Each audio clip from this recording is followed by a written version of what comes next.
Wait, the Hangout on Air is live. Good morning, happy Friday. Welcome to the show.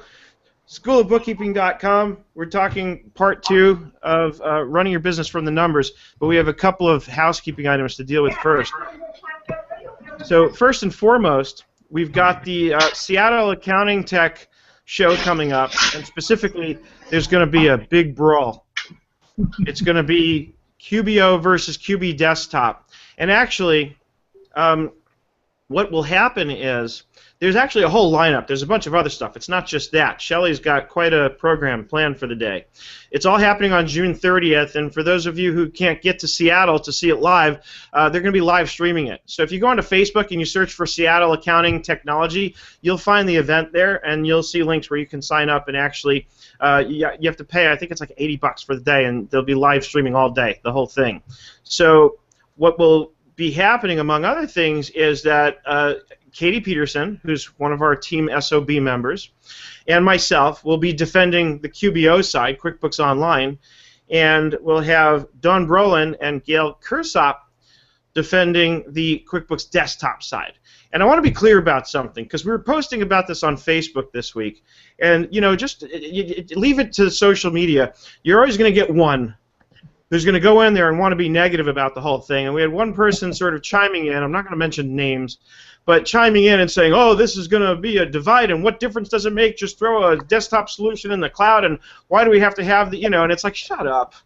Just shut up. This is, and I want to be clear about this. This is, yes, we're putting it in the context of a debate. We're just having fun. It's a fun way for people to learn about the differences between QuickBooks Online and QuickBooks Desktop so that you can all make your own decisions about what's best for your customers. Yes, we know. I hope everybody understands very clearly that it's a matter of choosing the right tool and setting up the right ecosystem for your customer, and from one customer to the next, that's going to look different. So for some clients, you're still going to want to keep them on QuickBooks Desktop. For other clients, you're going to want to put them in QuickBooks Online. My position is that, generally speaking, as much as possible, I want to get people into QuickBooks Online because I really firmly believe that's where the future is, ultimately. But that doesn't mean I'm going to stick everybody in there. And it doesn't mean that I believe that every client belongs there. I have clients that are still on QuickBooks Desktop, and the bottom line is if it's working, I don't need to fix it, right? So, hey Seth, what you need to do is about halfway through change teams to switch sides or start over. That would make it a lot of fun, and it's funny you said that, Dennis, because the next thing out of my mouth was going to be the fact that I could have actually sat on either side of this debate and argued it. So I think what's going to be especially fun, and I was starting to say this before we went live, when we first learned that we were doing this, and Don Brolin and I learned that we were on opposing sides of the fence, we had a funny conversation because she was, Dawn's very funny. I love her. She's, but she said to me, she said, Seth, I'm very competitive. I don't want this to ruin our friendship. And I'm like, Dawn, don't worry about it. We're just having fun. And I said, just, no low blows.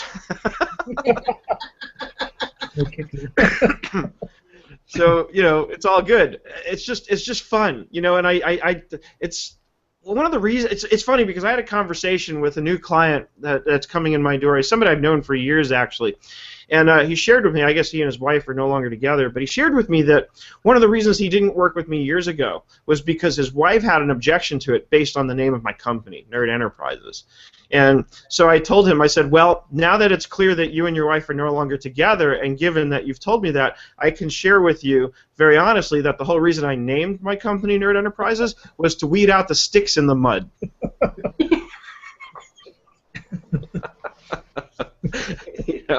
So, and obviously to target a specific audience. I wanted the people who were either tech savvy or inclined towards wanting to work with somebody who was. So that was the idea there. But it drives me crazy when you get people, and you get it all the time on social media, who come out of the woodwork and it's clear they're just taking themselves way too seriously. So anyway, that's why I put up a post on my Facebook page last week that says, Rule 62, don't take yourself too seriously. It's important. And don't take life too seriously, you'll never get out of it alive. Exactly. It's not like we're getting out of it alive anyway. So where is everybody today? Why is everybody slow to join? Are people having trouble joining us? Post your comments on the page here if you're having trouble joining. I did post a link to let you right into the live panel. And the other secret is to go to our Google Plus company page for schoolofbookkeeping.com. The event, of course, is the event page. When we create Hangouts, it creates an event page around the Hangout. And a lot of people ask me, where can I access the recording? The answer is right here on this very Hangout page. It's archived here permanently. Just click in your browser, grab that URL. If this is a topic that interests you particularly, and you want to make sure you can get back to it, just grab that URL that's at the top of your browser right now where you're watching this, and save it. Use Evernote. Bookmark it in Evernote, and use a tag called schoolofbookkeeping.com weekly Friday morning Hangout. That's a long tag, though. You might want to chop that down a bit. So just do something, all right? Leave me alone. Go away.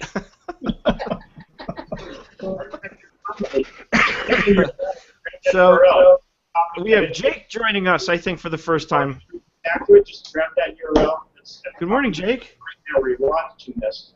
Jake, we have a little bit of background noise happening. Do you have the Hangout open on another window? Yeah, and if you when you join the live panel, make sure you're not still playing back the Hangout. That creates a little bit of an echo.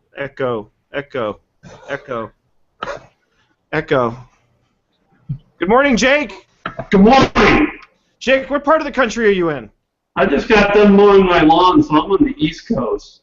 You're on the East Coast, so it's about 11 a.m. It's time to think about lunch. Is it hot over there? Gina's losing power in the Pennsylvania area. I just gained my power back. Thank you very much. I had lost power previously, and now it's back. Yay! Cool. So, Jake, you're in Jersey, right? If I'm not mistaken? No, I'm in Syracuse, New York. Oh, well, I was close. Syracuse, Jersey. Nah, I've heard of it. Tri-state area. I love it up in Syracuse. That's My frame of reference for Syracuse. Yeah, that's right. Joanne is there. Where's she this morning? Where is everybody? Everybody's just flaking on me this week. What's going on? Well, I'm glad that we have who we have. So Joanne's around, I don't know, 3 minutes from my office to her office. I have a good friend who went to a graduate program at Syracuse University, and I went to visit her there. This was I'm so old now. This is so long ago. But I went there, and at the time of year that I went, they had this huge Apple Fest. I'm assuming you're familiar with it. If it still goes on, it was like every imaginable thing you could do with an apple, they have there, and it was the coolest thing ever. Do they still have it? They do. Like September, October is the time frame for that. Followed by the snow, too. So if you like 150 inches of snow every year, we got that for you, too. So you guys aren't kidding when you say, how do you like them apples? It's the Big Apple, right? So, tech toys. Let's talk tech toys. I've been on a little bit of a shopping bender lately. I got my Mophie. So Gina, next time you lose power, you have no excuse for not being able to charge your devices. Then I have to pick which devices I want to charge. The only thing is you need a USB cable for your water heater so you can take a shower. I was driving around in my car with my car charger, putting it into different, first my phone, then my tablet, then my little... Great. Did they have power at the gas stations? You know what? Some were cash. Some were cash. You did not have credit card availability. Well, So because everybody was out of power, of course. Pardon? Okay, so next tech toy. They need one of these and a smartphone charged by one of these. There's no excuse. At the Wawa. I got my PayPal swipe, I got my Mophie, but the thing I'm most excited about, and I believe it's going to arrive today, is I got my GoPro Hero 4 Black, which is like professional grade video, and I got the head cam for it, which already came in the mail, so I can wear it on my head. But so more what important, exciting thing are you going to do wearing it? well, I was just going to say, wear it during the debate. That's a thought. I definitely want to wear it at Sage Summit when I speak there. But before I do any of that, I want to make sure I can size this right to put it on my dog Hercules' head, because he runs around like a maniac, and I think it would be so funny to see what we get by wrapping it around his head and letting him run with it. Perspective. and I also got my little three-arm tripod thing to put the GoPro on, so I can do selfie videos in extremely high def. Nice. Did you see that thing from, is it Bono or whatever? It's like $130, USB where you stick it into a computer or with an HDMI port. It's like a Windows computer. You see that? I saw it, talked about it last week, Dennis. No one else had seen it. It's on CNET. I mean, I've seen, it was like on the, if you go to the CNET app, they had it. But I guess you can plug it into like an HDMI port, like a monitor, and you have a computer, with the keyboard. I mean, if you have a keyboard. Let me give you a link, because I think I Googled, it's like Windows 10 stick. They're calling it a stick. Yeah, something like that. Put it in the, the main event page feed. The main event? Okay. Put it on the main event, so otherwise only our live panel friends here get access to it. This way everybody can share. And I'm not picking my nose. I have an itch right on the outside of it. That's annoying. Just wanted to make that clear. As you can see, I'm wearing Expensify today. No, this is not sponsored by Expensify specifically, but of course they are one of our partners, and we have our course on them, and I love their product. So I decided when I was getting dressed this morning I would wear Expensify. Have you guys seen the shirts they made with my logo, like kind of built into their logo? Unfortunately, they didn't make one in my size, so my wife gets to wear them. That's great. So Eric has a few. My wife wears them. What's funny is my a good friend of mine who made a T-shirt for me years ago based on a tweet that I put out there, which I had printed on a shirt because it said, "I'm good at making people less angry when it comes to QuickBooks." And that tweet got very popular. It got a lot of retweets on Twitter, so at one point I thought, well, that would make a funny shirt. So I printed it, and it has my little profile picture, with me and my dog Ralphie. And so my friend who made the shirt for me is married. I'm good friends with both him and his wife. And he made an oversized one for her to, and she was going to like sleep in it as kind of a nightie because it was very big. But then she said it sort of creeped her out, going to bed with her husband with a shirt that had my likeness on it. And I was like, you know what, I don't blame you one bit. So she scratched it off. I'm like, sorry, Ralphie. So anyway, before we get into the main event, because it is almost 8:15, let me share my screen. I'm going to knock a few housekeeping things out of the park and give you guys a couple of quick updates. So I'll share my screen with you. First and foremost, and most importantly, we need to thank Team SOB, because it was very big, but then she sort of creeped her out. Going to Patrice, I'm going to mute you. Nothing personal on it. I was like, you know what? I don't blame you one bit. So she scratched. It's weird hearing myself talk to myself again. So first and foremost, Team SOB. Where did we go? Where am I? We've got Katie on the Monday chat. Every day at 12 noon, these guys and girls host a chat. Actually, it's only one guy. Sorry, Jay. But they all host a chat. Katie's on Monday. Mariette's on Tuesday. Jay is on Wednesday. He's our Zero expert. Billy Ann is on Thursdays. And Joanne is going to be later today at 12 noon. So schoolofbookkeeping.com, you'll see it in the menu options where you can find our live chat. Join it, ask questions, get them answered. It's funny, I don't even know these things, but I believe that's only available to subscribed scholars of schoolofbookkeeping.com. We're calling them scholars now. We felt that the word student didn't sort of lift people up enough, and we wanted to give people the proper designation here. So if you're a scholar at schoolofbookkeeping.com, join us on our live chat every day at 12. If you're not, join schoolofbookkeeping.com, and then you can join our live chat. There's our plug. Here's our page for today where you're able to watch this hangout.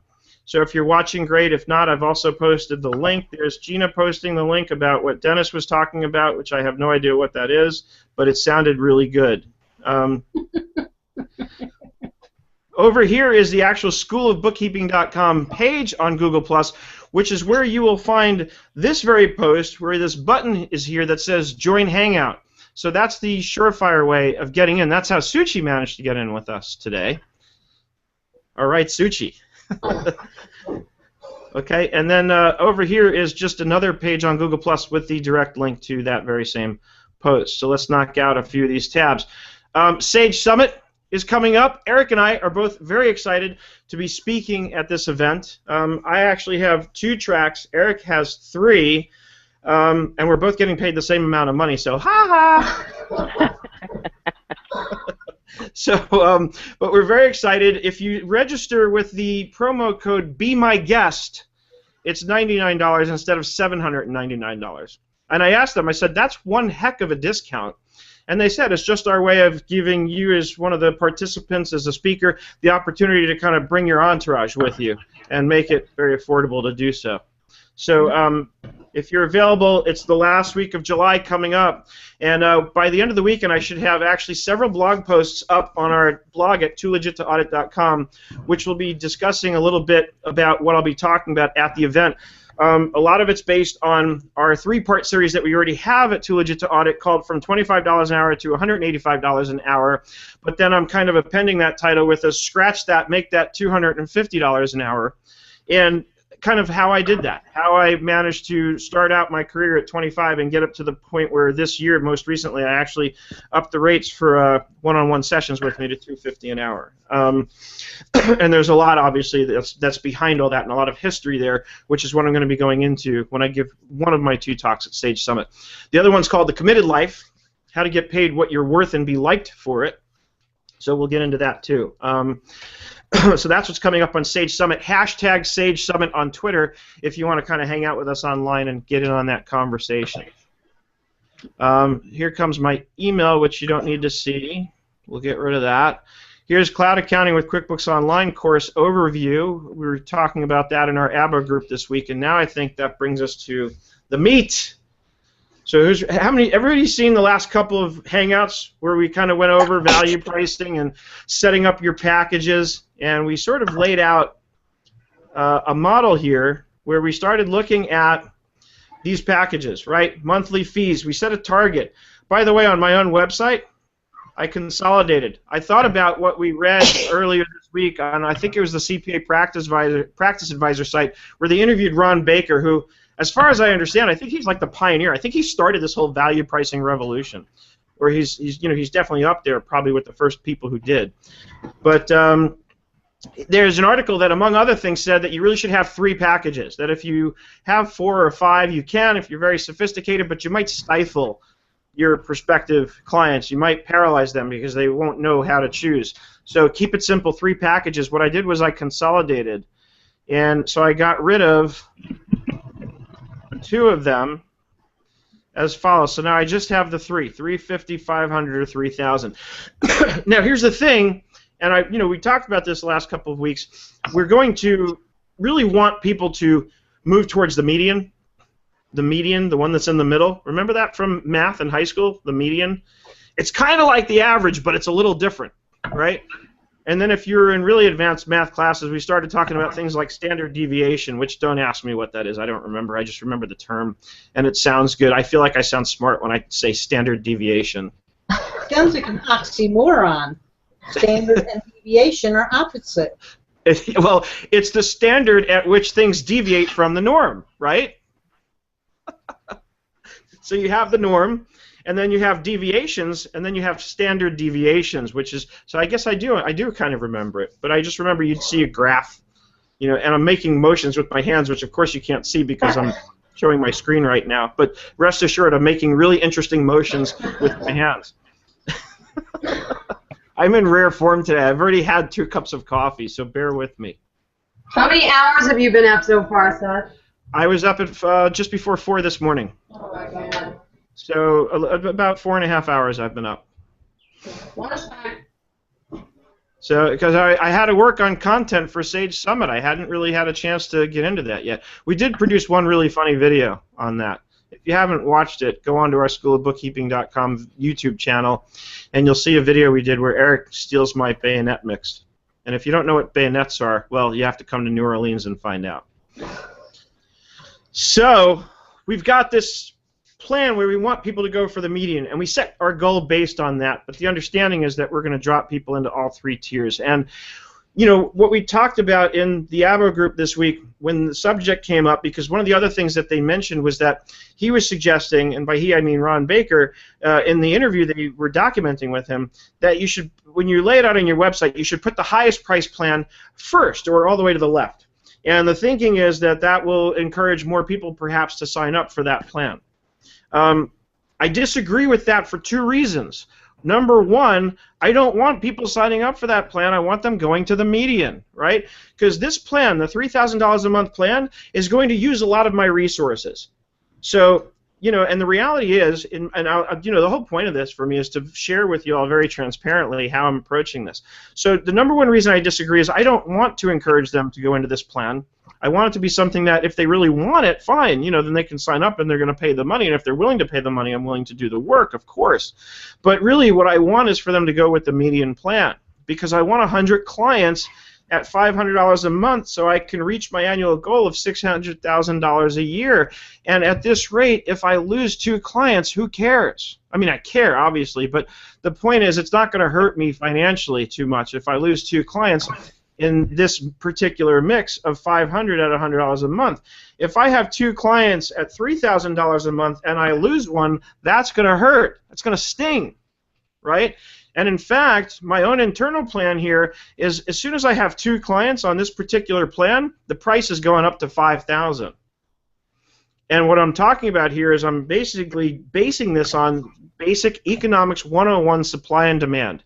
As the demand increases for any area of my services, and this gets into what I'm actually going to be talking about a little bit at Sage Summit, as that demand increases, I need to raise my rates to adjust the supply to meet the demand. Everybody follow me on that? It literally is economics 101, right? The greater the demand, the shorter the supply, the higher the price has to go to adjust for that. So once I have 2 clients in at $3,000 a month on this plan, the price is going up to $5,000 because I don't want that 3rd client in that tier unless they're willing to spend that kind of money with me. That's what it comes down to. So in a sense, it's not so much even about the value of the services I'm delivering, and this is my approach. You know, this is my interpretation of what value pricing sort of means to me. And I may be deviating, talk about standard deviation, Gina. I may be deviating from what value pricing really is by definition, and I don't care. What I care about is laying out a plan for you all and myself that's going to work and that's going to make sense and that's going to help us grow our businesses and help us make more money, putting in less effort, but also always making sure that we're providing tremendous value to our clients. That obviously is first and foremost always. So the idea here is I want to grow this segment as much as possible. I want to grow this the least possible. And this is perfect to me as a stepping stone for clients who are in a growth stage where they will pretty quickly hopefully get up to this level. Right? So this is sort of the basis of what we've been building over the last couple of weeks. We have the assumptions tab here, and then we have the model that we started to build last week. Right? So here's where we laid out, you know, here's how many clients we would get, and it's based on the assumptions. And Gabriel's not with us this week. Where's Gabriel? He's like the most important person in this. I kid, but he's the one who came up with 5 clients a month. And I meant to ask him how many more clients he got this past week. He's not here to ask, so I'll have to go on Facebook and embarrass him publicly later. But the idea here is 5 clients a month. We also have to factor in some attrition. We haven't done that yet. So we want to put in an assumption here that says X% of all my new clients are going to go away. Right? So maybe it's 10% or whatever, and that's where the model starts to get a little more sophisticated because we have to think about that. And I could do it any number of ways because I could say, well, do I want to do it based on the total? And then which one of these tiers do I assume I lose the clients from, right? Because I'm probably, since the median is the one that's going to have the most, that's the one that I'm more likely going to lose clients in, which is exactly the plan, right? I don't mind losing a couple of clients at 500 when I have 100 of those clients. So, you know, but we probably need to, you know, break out this assumption, maybe even in the same ratios that we laid out here, right? So if our assumption is that all new clients come in according to these ratios, then our attrition probably should happen according to the same. And the other thing is, we may even want to adjust this. I was thinking about this after last week. Maybe this should really be 75%, right? And maybe this should be 20 and this should be 5.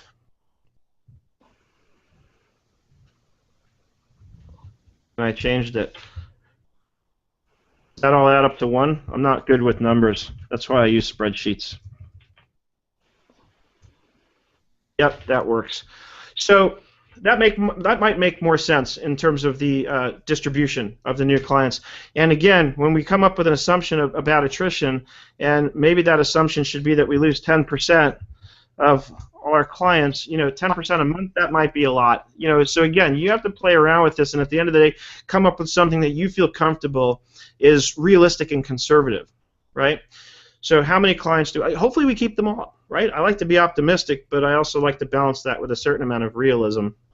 So that's something we want to think about. What I also want to show you, and this is where I'm going to show off a little bit. I was telling Dennis before we went live, and I think before anybody else had joined, that I was going to show off a little bit today. So I've been making a lot of references to Course 21, Accounting and Bookkeeping Cloud Practice Management. I never did. See, this is where ADD kills me. I never did. I meant to open up the page here. So let's go back to School of Bookkeeping for a minute. Eric has been doing an amazing job with our website, in my opinion. And I love the way he changed the menu layout here. So now you just click on courses and you get the list. It's real simple. Somebody's calling me from New York. Should I answer it? Should I put the call on the air live? Suchi, is that you? Are you calling me? I always try to call you. You never take my calls, Seth. I'm sorry. So we get the course list, and we're going to get to course 21. We go to the next page, and I've been talking a lot about this course, and I've already completed one section of it, but it's going to go kind of like, ooh, we're on to page 3 actually already. Wow. It's going to start getting heavily focused on. That's not really the best English, but I'm going to start focusing on it heavily right after we roll out the next few courses that are coming out, which, by the way, include Bill.com and Sage 1 and then Sage View, which is a really, really cool KPI kind of product. So course 21 is this one, Accounting and Bookkeeping Cloud Practice Management, the ABCs of starting and growing an accounting or bookkeeping practice in today's world. And so that course is going to start out with a thing that I'm doing that has a lot to do with sort of work-life balance, because I firmly believe that if you're going to go into business for yourself and start that business, you want to build it from the right foundation, which means before I even start the business, I need to think about a few important things that have to do with balancing my life and making sure that, if I go into it and I start putting in 80 hours a week right out of the gate and I have no balance, I'm going to burn out and I'm not going to be as effective. I've learned, and it took me a really long time to get to this place, but I finally learned that by actually cutting back on some of the hours that I spend, yes, I've been up since before 4 o'clock this morning, but I'll be done for the day by 3 or 4 this afternoon. Right? So I get up early, but I stop early, and the point is I balance my life. And I've been going to the gym more, and I've been eating better, and all these things have played into me actually producing more. My income has increased with less hours because I have better balance. So that's the first thing I'm going to press very strongly on all of you. And it's the whole first section of this course is what that's about. Then we're going to get into this is one part of actually what we've been talking about the last few weeks is already part of the course. Here's my goal planning template. This is what I want to show you. You guys are going to love. And this template is going to be, of course, made available as part of the course. So if you're in schoolofbookkeeping.com, once we launch the course, you're going to have access to these templates. And what you're going to want to do is you're going to want to come in and go file and make a copy because you don't want to mess up my template. It'll make me very angry, and you don't want to see me when I'm angry. I turn green. So anyway. The goal date set is based on today's date by default, so you're going to want to stamp that with the actual date of today whenever you're setting this.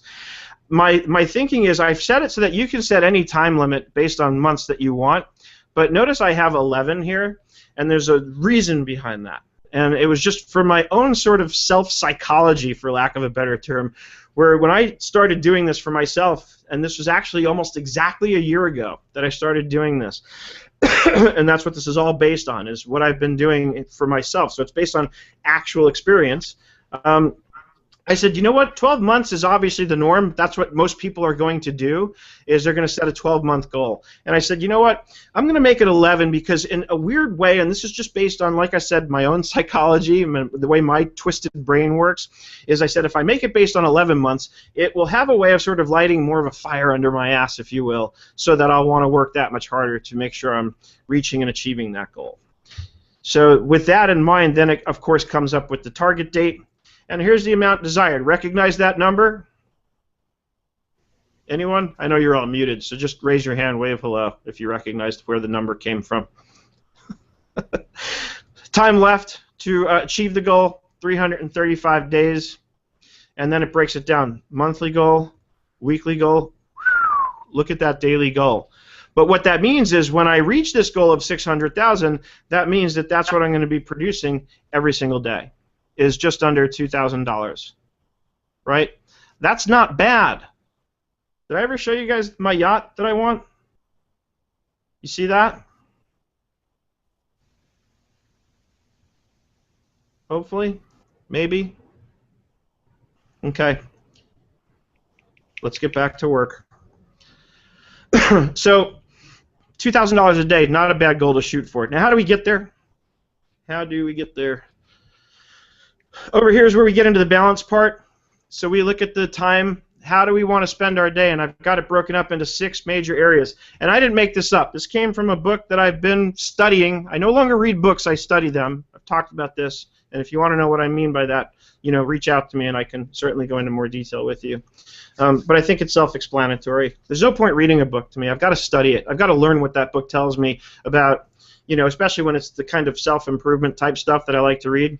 Then for me, if I just read it, then I'm going to lose sight of most of what I've read within a couple of months or shorter, and it's not really going to change my life any. If I really want to change my life in the way I do things, I have to study a book and do it slowly and go through a section of it and learn what it's telling me and then find a way to apply that in my life. And that's what you're looking at right here is the results of me reading a book called The 1 Minute Millionaire, which is not about how to make $1 million in a minute.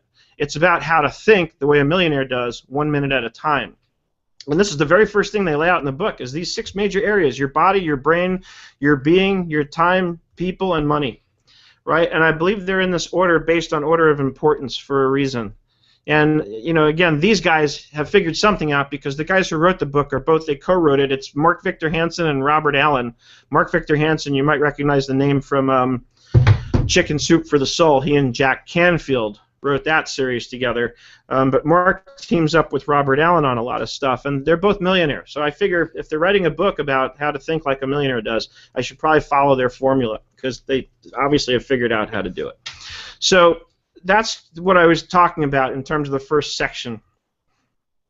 Part 2 of the time goals is, you can see when I laid out these, let's go back here for a minute, if I wanted to achieve this, it would require 16 hours a day, which is never going to happen. So then we go into part 2, which is where we just break it out on a daily basis, right? So I break out, you know, so this way I spread it out and I figure out I can't do it all every day, but alongside the whole week I can figure out how to spread it out and do it properly. And then we get into goal tracking. So what this template is going to do, and it's sort of the next iteration of what we've been beginning to build in the last couple of weeks in the Hangout, but it's going to take the bigger picture goals that we're setting up, and we're going to have a goal tracking tab like this one for every single month. And what it's going to do is it's going to take my, you know, it's going to look at the long-term goal, but we're going to build to it slowly, right? Because I'm obviously not going to just wake up tomorrow and all of a sudden be earning $2,000 a day and making $600,000 a year gross. I have to work towards that. So we're going to build a model that's aimed at trying to get there at a reasonable pace, 5 clients a month, let's say, like Gabriel said last week. So based on that, though, what we're going to get is we're going to get a daily target, right? So this was kind of a sample I had laid out for, you know, just using May of this year, and it's all formula based. So as soon as I put in the first day of the month, everything, you know, goes out from there automatically. But based on whatever I've got, and we're going to look at it in a minute, it gives me a daily target that it says at this stage I need to be making $135 a day. And what I was trying to stress after last week's session is that my goal is, you know, we came up with a good target that Gabriel gave us, which was 5 new clients a month. And the thing of it is, I want that number in my head every single day. I want to know every single day that my goal is to get 5 clients a month. How close am I? Right? So this month, for the month of June, for my bookkeeping business for Nerd Enterprises, I've actually gotten 4 new clients. I have 1 more to go to reach the goal. Right? If I can accomplish that every single month, then I know I'm on track to meet this goal. But here we break it down into a daily numeric target as well. So I need $135 a day. That's the daily target for the entire month of May. Right? In June, it's going to increase. So here's June. And June increases, but only marginally. And again, this is all based on how I've laid out the goals. So, of course, and that's what we're going to look at next in a second. But as we lay out a higher overall target for the whole month, that gets broken down into, of course, a higher daily target. Again, not rocket science here. Pretty straightforward mathematics. Even I can figure it out. So now we look at the goals. And so here's the big picture goal. And notice it's got a month-to-date actual, and that comes back over from these tabs. So if we're looking at May, it's pulling that, go away. It's pulling that from my May tab, because the idea here is then at the end of every day and before I go to sleep, I key in what did I actually do today. So in this line, I key in did I actually meet my target. And notice what the template does. You know, again, we're back on the May tracking one. It lets me know if I'm over or under. It's conditionally formatted to show that, so that over here I didn't reach my daily goal. But on the whole, cumulatively, I'm still over my overall cumulative goal that I need to reach. Right, so anytime I see yellow and red, it means I didn't meet my goal. This I have to fix the conditional formatting on, because at this point, based on what we've laid out as of May 17th, you know, we were under our cumulative target. But when I get all the way out to the right, what it does is it totals up my actual, and then that gets flowed over to the goals tab here. So that at any given time, I've got this nice dashboard which gives me a high-level view. As long as and obviously it doesn't take more than 2 seconds to go in every day and key that, right? Just bookmark this spreadsheet, and I go in and I key the number, and I say, okay, I closed 2 private trainings today at $250 training. That's $500. I've met, you know, and I've met my goal for the day, let's say, based on that. So again, I go in and quickly I key in 500. I did $500 today. Perfect. I've met my goal. So this will accumulate that and compare. Here's my goal total. Here's my month-to-date actual, and I've exceeded the goal by $150. So it lights me up in green and white like that, which is great. And then the other, you know, June I haven't entered anything for, so everything's obviously showing that I haven't reached my goal. But notice what it does here now. In this section, I've got all our different sources, our streams of revenue listed out, and I've allowed for up to 10 of them in here. Right, and so based on that, and there's a separate tab for each one of these where we accumulate the goals. And in a minute, when I show you what one of these looks like, it's going to start getting very familiar in terms of what we've created up until now. So I've got, and you might end up breaking this down in terms of your different packages, right? So if you've got your packages laid out, and you know you can do it based on services like I've done here. And what I might do is I might have in my Bookkeeping Services tab each of the packages laid out in more detail. Let's go take a look and see what that looks like. So down here I've got my Bookkeeping Services tab. And bingo, there it is. So I named them Silver, Gold, and Platinum for purposes of the example. And there it is, 350, 500, and this is 3,000 instead of 1,000 now, right? So here I've got my goals, and doesn't this look familiar? It's formatted, it's made to look a little prettier, right? We didn't get into too much formatting in the last couple of weeks, but I've taken what we developed as a concept over here in this model, right? And so what you're looking at here, which is what we created last week, this is really just kind of a cleaned up version of that, where here's the number, here are the amounts that they get applied to, so that here's the dollars that we generate based on that. And then so and then it's totaled by month, of course, so each month here flows back to my goals tab over here, right? So it accumulates the total across everything for every tab that I've created down here, and this actually just kind of flows up from down there. So at the top, what I'm doing is I'm giving you the summary, in a sense, of what we figured out down here. And notice down here, it breaks it down into my daily target. So that at the end of the day, I want to have two numbers in mind every single day, right up top. I want to know how many new clients I'm getting each month, and I want to know what my daily revenue number is. And then all day long, every day, I've got those numbers in my mind. So that if I find myself on Facebook, and I'm not in the ABO group, which means I'm screwing around and wasting time, I can stop myself and ask myself, is this getting me closer to that goal? And if the answer is no, and this I do this in real life, you know, what do they call it, the kids, IRL, right? In real life, I do this. I'll catch myself and say, you know what, this isn't getting me any closer to the goals that I've set for myself. And I stop immediately, and I get back and get focused. So it really helps me get and stay focused on where I want to go. Right? Because if I can micromanage this like this on a daily basis, and like I've shown you, and hopefully you've seen this, once it's set up, it's very low maintenance. I go in once a day, and in less than 30 seconds, I key a number, right? And then once a month, I might have to do a little more updating, you know, just to, you know, get it right for going forward purposes. Especially if I find that I'm meeting my goals, I may want to raise the bar. So the point is, it's very low maintenance once it's set up. You go in once a day, every day, for 30 seconds or less, and key a number in. How did I do? How many new sales did I generate? If I brought in a new client, you know, how much did that translate to in terms of sales for the day? If I have existing clients, that counts, right? So that gets keyed in here. Whatever revenue I've generated today from existing clients. And if I've got clients on a monthly billing cycle, and they all get billed on the first of the month, then what's going to happen is I'm going to key all that on the first of the month so that it's going to put me probably ahead of the game at the beginning. Then the question is, what am I doing for the rest of the month, right? And as I bring in new clients, I book that monthly revenue on those days, and that's how I track this. And again, I'm constantly looking at this number here. Am I over or under my goal? This looks at it in the aggregate for the month, and then I have the tab for each month, which I build as I go. And all I really need to do on this is make a copy of the tab, and this is obviously what I'm going to show you all how to do when we get there in the course. But we're going to make a copy of June's tab to set up July, and we're just going to change this first date, and then we have to come over here to the Goals tab and relink the number from what do you call it, the month-to-date actual.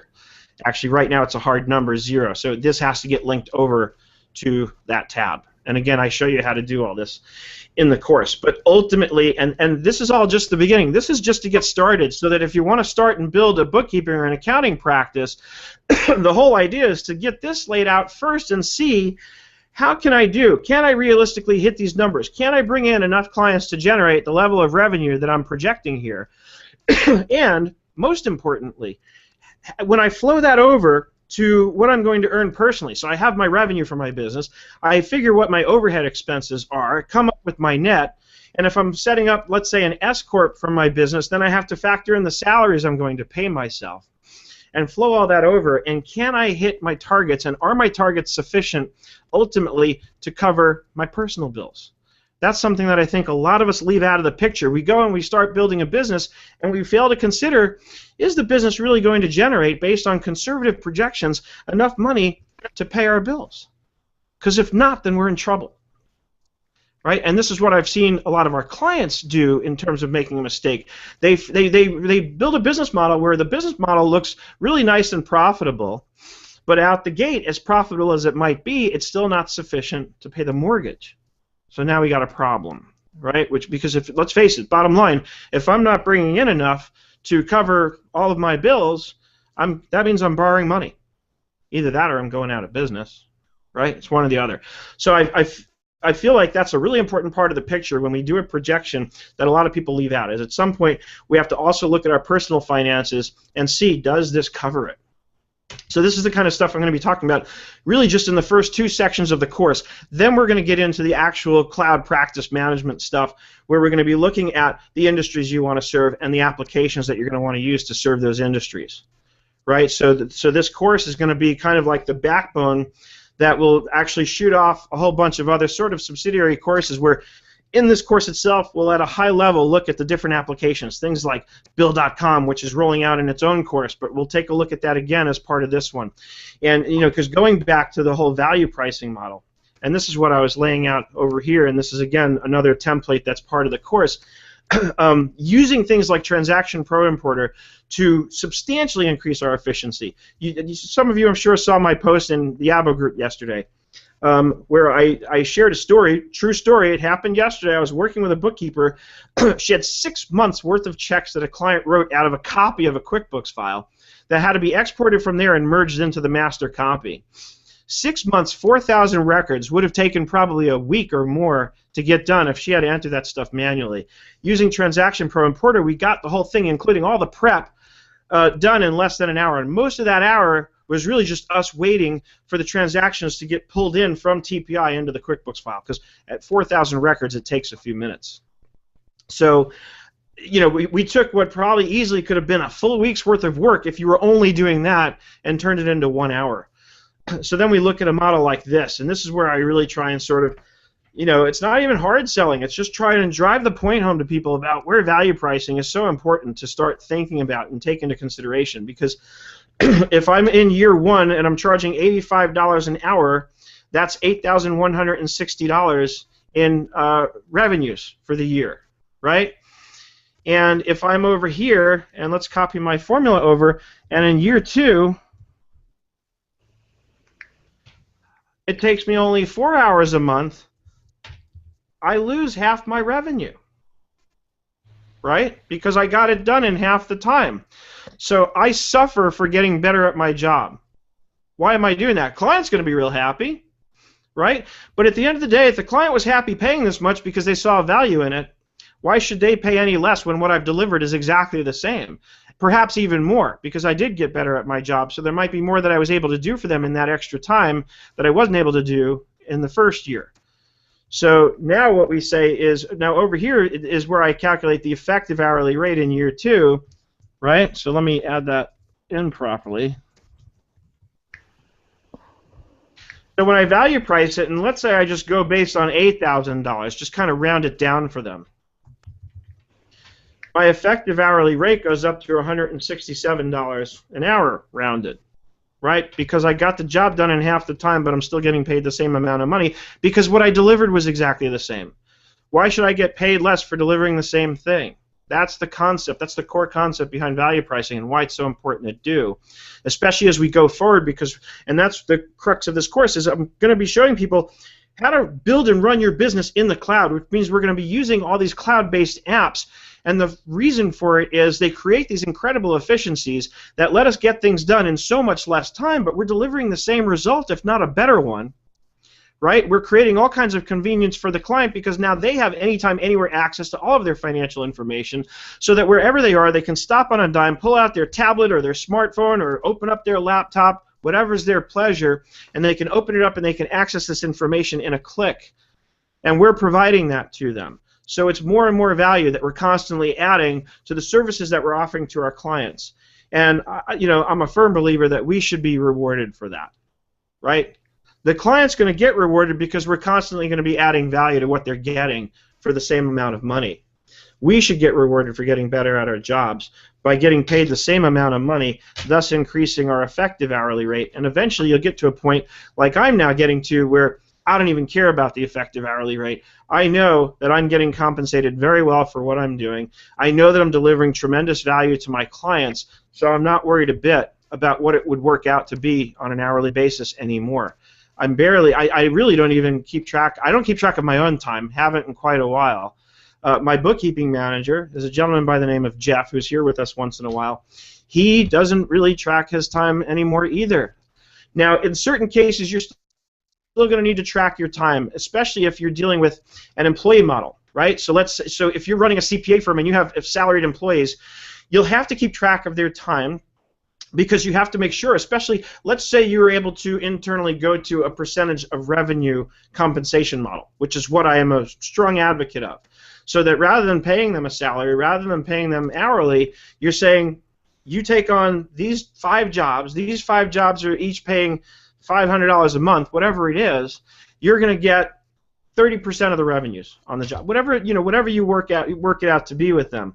You're going to need to keep track of time because of labor laws. You're going to need to make sure that when you divide up what they're getting paid on the basis of that percentage of revenue, by the hours they're putting in, you need to make sure it's more than minimum wage. Now again, if this model is working well, it shouldn't even be an issue, but you'll still need to document it for the government's sake, right? But in reality, if they're getting efficient, if they're learning to get better and better at their job, and they have all the incentive in the world to do that now, because the more they learn how to use these tools to get better and more efficient and faster at their job, the more money they're going to make, because the more jobs they can take on, which means the more percentages of revenues they can take on. So in the end, hopefully, it's not even going to be an issue about minimum wage. Hopefully their effective rate is going to be $165 an hour that they're being compensated because of the efficiencies that we're able to help them create. So I've been rambling on for a good half an hour. I'll shut up now. Anybody want to unmute, say anything, ask anything? I'm tired of hearing myself talk. I'm going to eat a pear.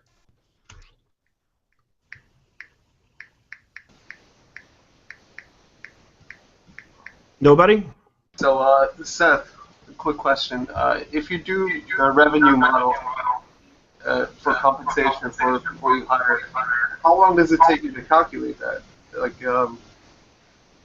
it seems like it would be kind of, I guess you could run a report in QuickBooks or something like that. Sorry, to calculate what? Like how much compensation you have to pay your subcontractors or employees. Oh, well, no, it takes a second, because if I get a job in at $500, and let's just say, to keep the numbers simple, that I'm compensating them 50% of the revenue, right? I'm saying, you know what, you're doing all the work, it's my marketing that brought the money in, so we're going to split it down the middle, right? So as soon as I get the job in and I know that I'm charging the client $500 a month, he's getting $250. That's it, end of deal. Sending me an invoice every month for $250 for that client's work. And then it takes what it takes to get the job done. Now, on a subcontractor, that makes life much easier. Now you really don't need to track time, right? Because we're not subject to labor laws such that we have to worry about covering minimum wage, and he's not worried about it, because the truth is, on a $500 a month job, he's probably getting the work done after we streamline things, and maybe it might be more at first. In fact, count on it being more at first. But by month 3, he's getting that work done in about an hour every month. So his effective hourly rate is $250. Even if it takes him 2 hours, his effective hourly rate is $125. He is happy as can be. Yeah. Okay. Right? And how many of those jobs can he take on in a month if each one's only taking him a couple of hours, right? Right. So when I get those 100 clients, so to me, the beautiful way to do this, beautiful accounting, beautiful cloud practice management, is do it all with subcontractors and go corp to corp. Make sure they have a corporation set up, because that is the best way to help you get out of that potential jail of somebody saying, hey, they're really not an independent contractor, because, you know, and of course they make their own schedules and use their own equipment, and we make sure all that's in play.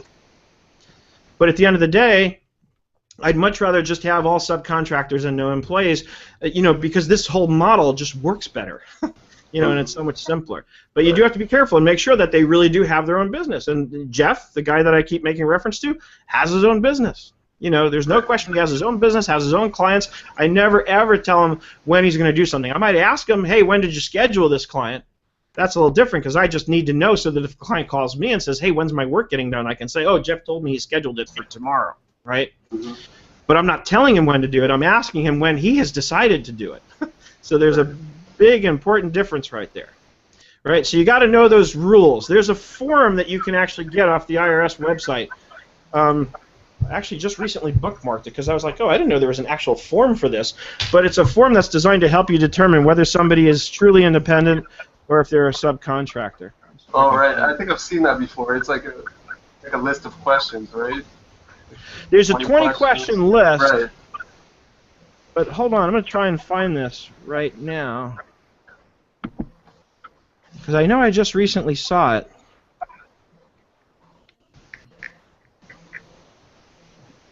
Seth, can I ask a question real quick while you're looking? Please. Is there any set percentage you use for your subcontractors? Is it always 20, always 30, or does it depend on the contract and the client that you're subcontracting out to them? At this point, it's one set percentage that I use. You know, because the theory, again, is, from my perspective, they are doing most of the work, right? My job is to get the client in and get them onboarded. So I'm very involved at the beginning, right? And that's the last piece of the process that I'm just about finished outlining, is the onboarding process. But once that's done, they're doing most of the work. So I firmly believe in giving them, you know, very fair compensation for that. So I do give them, you know, probably a higher percentage than most would think I would.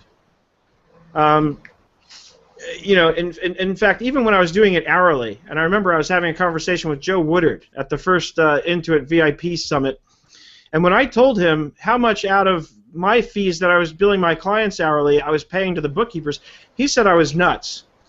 And I get that. A lot of people would say I was nuts for giving them such a big share, but in my opinion, they're doing most of the work. And what I've also learned is that it fosters a certain loyalty on behalf of the people that are working with me when I pay them well. They're not going to be inclined to want to go with somebody if they say, hey, look, can I just hire you directly? They're going to say, go you-know-what yourself, because Seth takes very good care of me. And that's part of the idea. And I don't want to ever think of them as employees. I want to think of them as partners, even though they're not true partners in my business per se. They are true partners on each of these jobs that they're doing with me. Yes, Seth? Yes, sir. I have a question.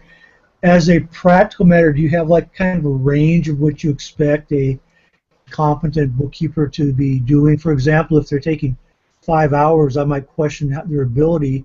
If they're taking 15 minutes, I might question, you know, how accurate they're being. Do you have kind of like an informal range in your head as to what's a reasonable amount of work that they would be doing?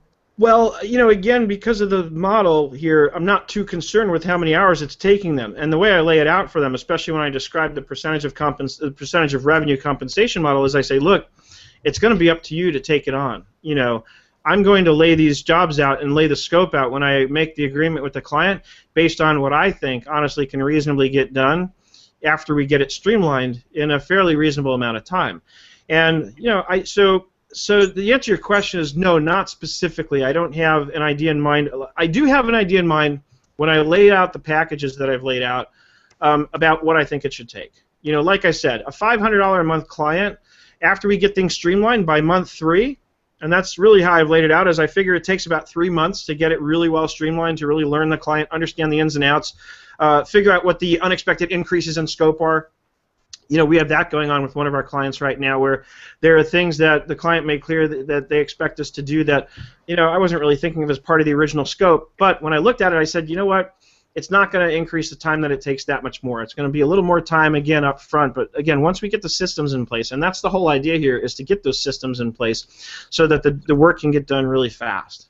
And you know, what I'm running into now is actually you know, one of these clients recently said, hey, you haven't logged that many hours. You know, because they were paying attention, I guess, to when we were logging into the QuickBooks file, and you know, I guess when we started, when we finished, and you know, I nipped that one right in the bud, and I wrote kind of a strong email saying, look, the whole reason we're charging you a flat fee is that the hours don't matter. The only thing that matters is that the job is getting done. And I said, if there's anything that's not getting done that you think should be getting done or should have been done by now, then please let me know specifically what that is. I don't want to talk about the hours. I want to talk about the work. Yeah, if it was the other way around, if it was taking you longer than you thought it would for this flat price, they wouldn't care. Exactly. That's the whole point. And I even said that in my response. I said, look, it can take 5 hours one month. It might take 20 hours the next month. The point is it doesn't matter. It costs you the same. Right? Because so then it's on us to make sure that we're doing a really good job. And that's where I think this whole model keeps us much more honest. Right? Mm-hmm. Yeah. So I can't find this IRS form. IRS form. I just put on the chat little thing there, Seth, a link to it. Sorry? Yes, I saw that. Oh, there it is. Okay, perfect. You found it. But there's actually a form, an IRS form number, that I found recently that I could swear I had bookmarked, and now I can't. Seth, I don't think you want to send that form in. Every time No, not to send in, just to use as a guide. Oh, yeah, use it as a guide. Then send it in and ask the IRS, because they're going to tell you it's an employee no matter what. My link is from actually the IRS. It doesn't say it's from the IRS site, but when you look it up, it's the IRS is the one who produced it. Right. Well, another thing to keep in mind. Another one, I think on like bizfilings.net was a pretty cool one where you can answer the questions yes or no right online, and it will tell you. So I always tell my clients to go right to there. You know, fill out that form, and it will tell you whether or not they're employee or 1099. There's another thing to keep in mind is that the state may have a different criteria. For example, in Washington State, L&I has more stringent criteria for like contractors. If you're not registered with L&I, they're going to consider them an employee whether they meet the other tests. And so it's not just the IRS, it's also the state for, like, for example, L&I and employment security. Right. So, at the end of the day, the best way to cover yourself, I think, on this is to make sure that they have a corporation set up. Go corp to corp. And I've seen cases where the contractor, the person, let's say, in my role in this, might even pay for them to set up the corporation. Just reimburse them and say, look, it's going to cost you $800 a year in the state of California just for the state. We'll pay for that setup in the first year. After that, you're on your own for that, but obviously they have plenty of advantages. There it is. Suchi just posted the link. Suchi, you're the best. You're hired. Yay! Suchi's hired. There it is. It's an SS8. But like Gina says, don't actually send that in unless you can do it anonymously somehow. People can actually send in a form to say they should be employees, even though you've classified them as contractors. Mm-hmm. So you got to be careful. But in my experience, and I'm no expert on this, but again, if you're paying a corporation, my feeling, the sense I get, and Dennis, you're a CPA, you would know this probably better than me, but the feeling I get is if I'm paying a corporation, nobody has any leg to stand on in terms of trying to say they're an employee because they actually have a corporation that's being paid. I'm not paying an individual. Yeah, am I wrong in that thinking? I don't know about from a state standpoint. I think you're probably safe on the IRS, but. All right. Well, then, if the state gives you a hard time, just move. Yeah, just definitely move. Just go to like Seattle, Washington State. Really, there's no state income tax, right? Yeah, but there's B&O tax. I mean, they've got a real regressive tax system up here. Hmm. Seth, I think you can still fail that test. If I'm a corporation, you pay me. You can just tell all your employees set up a corporation. I'll just pay the corporation, but really you're treating them as employees. So I don't think it's a matter of being set up. You're paying a corporation determining whether they're a contractor or not, because I could just set up not by itself. But I'm thinking if I'm paying a corporation and they actually do have their own clients, right? And then all the other questions, they make their own schedule, have their own equipment. The 20-question test that was it Ophir who posted that? Jake posted it. Jake, sorry. Yeah. It's not Suchi, though, who posted the real thing. Well, she posted the form I was looking for, but you're both hired for sure. You're both hired as a subcontractor of Nerd Enterprises Incorporated. Good thing I have my own company, right? Exactly. You have your own corporation. Used your own equipment, your computer. Right.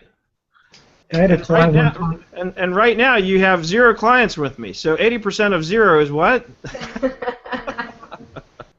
I had a client one time. They were like moving in storage, and they were going out of business, and as a last gasp, they're going to make all their employees contractors, so they required them to get business licenses and all that. But they were still providing the schedule. They're still providing the uniforms, and they're still providing the truck. So it was pretty transparent that they weren't, independent businesses. They were indeed employees. Right. Yep. I mean, look, that's why you have to look at that 20-question test and make sure that you are, adhering to as much of that as you can. Now, do I have to be able to sort of answer all 20 questions to their satisfaction, or is it just like a majority kind of thing? It seems like it's very subjective.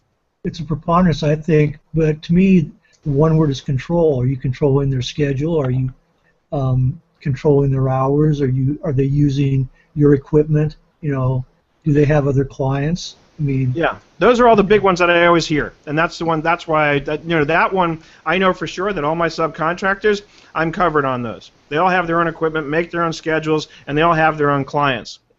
And then I've been told that it also helps to make sure that they have their own letterhead and business cards, things that really substantiate that they truly have their own business. Well, if they're working out of their home, they need to be filing a home office, that kind of thing, and a Schedule C. And that's the thing that the state of Washington L&I looks at, is whether or not they're, if they have a home business, if they're filing a, maybe. Right. So, I'm looking at the questions now. Is the individual free from suffering a loss or realizing a profit based on his work? So in a sense, in my example, that's no, they're not, because if it's percentage of revenue, then it's it's still up to them. I think that one's subjective even there. That if they don't do the work, yeah, they'll suffer a loss, but the same would be true if they were an employee. Well, you could look at it also like if they take too long doing the work, that's kind of like a loss too. If they have like a set like hourly that they're trying to get. Right. Kind of. Yeah, that's true. If I give somebody a $500 a month job and it's taking them, 40 hours to get that work done. Yeah, like if they set up an S corp and they have to pay themselves a salary, then technically they could have a loss. Mhm. Right. Yep. But that's the normal risk you take as an entrepreneur, which I think would go towards the side of being independent, right? Mm-hmm. So, yep, I'm just looking at this. This is good stuff, though. I think this is important for people to take the time to go through and make sure that their quote-unquote independent contractors truly are. Because what are the implications, Jake, if somebody gets sort of nailed on this and somebody's determined to be an employee? Don't they go back and get all the back taxes and then interest and penalties on that? Yeah, the payroll taxes are late and all sorts of unpleasant things. So that can get really expensive really fast if you get nailed on it. So it's an important one to make sure you're covered on. Yeah. All right, well, it's 9:07. We're past our time. Gina, what are we talking about later today on your Hangout, which is at 2:30 p.m. Pacific and 5:30 Eastern? It's unscripted today. What you see is what you get. You get what you get. You get what you get. That always reminds me of Tina whenever I hear that. Sammy is the one She's that the said one. that. She is. All right, anybody, any parting questions, words, or comments? Next week, by the way, we're going to be looking at a really cool app that I discovered. I had a demo of it this week. It's called House Call Pro. Oh, cool. That was one I was looking at. Yeah, Cool. it's really, really cool. If you have clients who are contractors, you do not want to miss this. The only thing I heard negative about it was customer service isn't that great, that you don't necessarily always get a call back if you have a problem. That's up to your contractor client to make sure that they do a better job. Thank you. I'm enjoying my pair. I will see you all on the other side of something, somewhere. Bye, Seth. Bye. Bye. See you later this afternoon.